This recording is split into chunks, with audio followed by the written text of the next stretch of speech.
So I wanted to take a few minutes with this video to talk about 3 interesting PlayStation 5 stories. It's a big day. And if you could hit that like button on the video, thank you to those that do it. And as always, it's very much appreciated. Now, the stories I wanted to dive into today includes the breaking news that the Activision Xbox deal is being blocked by the CMA. That's a huge one. The Order 1886 engine developer joins PlayStation, and Sony's integration of AI into PlayStation's first party in the future, potentially.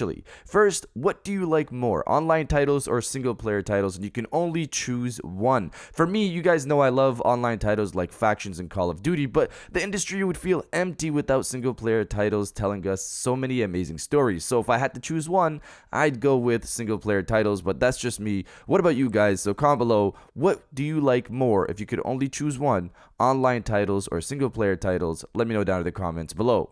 Now, diving into the first story of the video, the CMA has blocked the Activision Xbox deal. So this was wild to read this morning, and the conversations today are going to be interesting. But let's read the story here. Reading from Insider Gaming, the UK CMA has announced in a new press release that it will block Microsoft's acquisition of Activision Blizzard. You can read the press release below. So this is the press release from the CMA. The final decision to prevent the deal comes after Microsoft's proposed solution failed to effectively address the concerns in the cloud gaming sector, outlined in the Competition and Markets Authority CMA provisional findings published in February. The UK cloud gaming market is growing fast. Monthly active users in the UK more than tripled from the start of 2021 to the end of 2022. It is forecast to be worth up to £11 billion globally and £1 billion in the UK by 2026. By way of comparison, sales of record music in the UK in 2021 amounted to £1.1 billion. Microsoft has a strong position in cloud gaming services, and the evidence available to the CMA showed that Microsoft would find it commercially beneficial to make Activision's games exclusive to its own cloud gaming service. Microsoft already accounts for an estimated 60 to 70% of global cloud gaming services and has other important strengths in cloud gaming, from owning Xbox, the leading PC operating system, Windows, and a global cloud computing infrastructure, Azure, and Xbox Cloud Gaming. So there's more to this, and I'll have it linked below, but this was wild to see. Many thought the CMA would approve the deal, especially after saying the deal wouldn't hinder competition in the console space with Sony and that whole situation. Cloud is the future once the tech finally hits a point where latency isn't a problem, and a lot of people have very solid internet, and it's accessible in so many areas. Regardless, Microsoft put out all of these 10-year deals with these other streaming platforms and companies to appease the CMA, but after those 10 years, they will command some of the biggest games in the industry and the cloud technology behind it. Microsoft's Azure technology itself is one of the biggest suppliers for cloud tech outside of others like Amazon, so you have the company that supplies the technology also supplying the games. Of course, this would hinder competition. It's going to be interesting to see the conversations online today.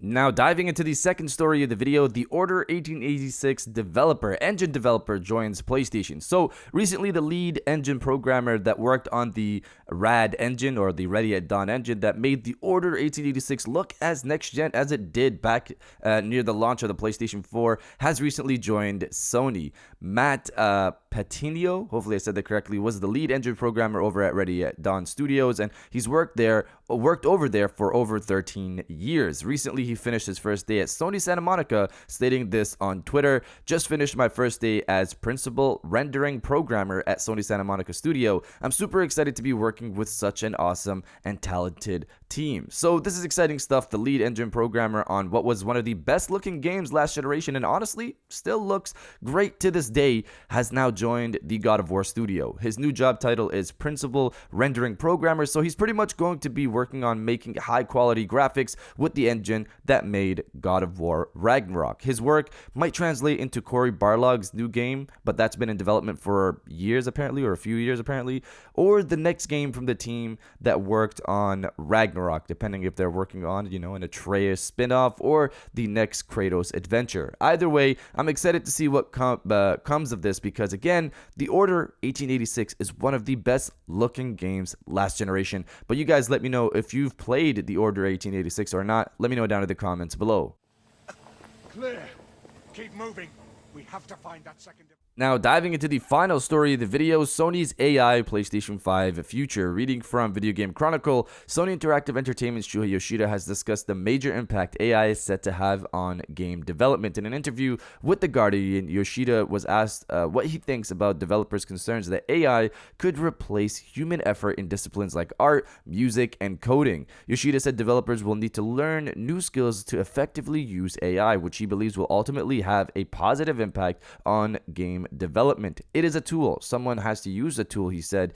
AI can produce very strange things, as you must have seen. You really have to be able to use the tool well. AI will change the nature of learning for game developers, but in the end, development will be more efficient and more beautiful things will be made by people. People might not even need to learn programming anymore if they have learned how to use these tools of the future. The creativity is more important, the direction, how you envision what you want. Yoshida gave The Guardian an example of how AI is being used by smaller teams to help them create projects that might otherwise be out of their capability.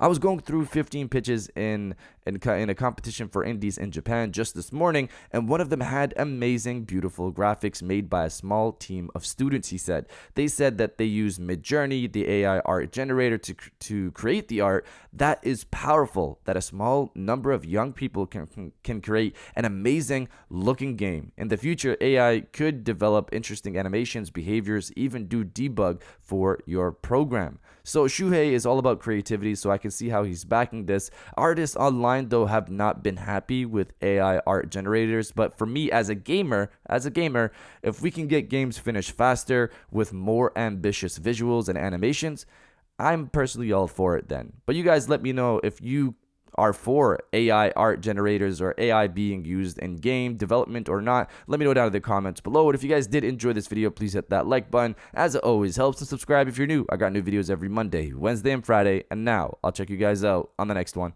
And welcome back to the after show. This is the part of the video where we have a little fun down in the comments below. If you're old, welcome back. If you're new, welcome. For today's thing, what I want you guys to do is the body, obliterate, destroy, and overall harass the comment section with "It is getting spicy." So obviously this is in regards to the CMA blocking the Activision Xbox deal. Things are going to get very interesting today in terms of conversations around this deal, because it seemed for a bit now that the CMA would approve it. So we'll see how things go, how the conversations go. I was already against the deal. You guys know this. I've mentioned this in podcasts. I've mentioned this on Twitter. I've mentioned this on YouTube. I've mentioned this here.